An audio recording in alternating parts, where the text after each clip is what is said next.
Jesse Fisher? ¿Profesor Peter Hoover?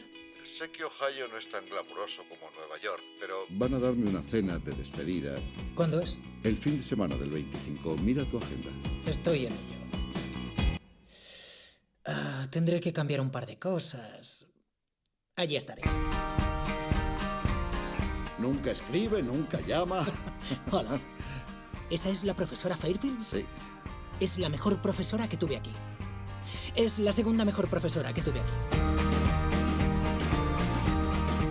Esta es mi hija, sí. Hola. Hola. Está en segundo ¿Qué de pasa? carrera. ¿Qué estudiaste tú? Lengua inglesa y también historia, para asegurarme de quedarme en el paro. Es como si volvieras a la universidad. Vas muy arreglado.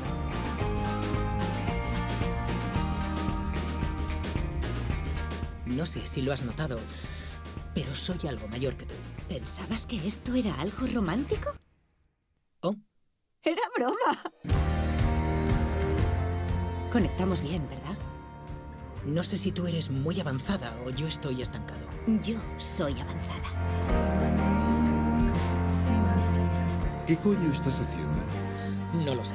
Nadie se siente adulto. Ese es el secreto. Nunca he conocido a nadie en quien confiar. Hasta ahora. Tengo 35. A mí no me importa. Me importa a mí. Mi consejo es que le pongas una armadura a ese corazón blandengue que tienes.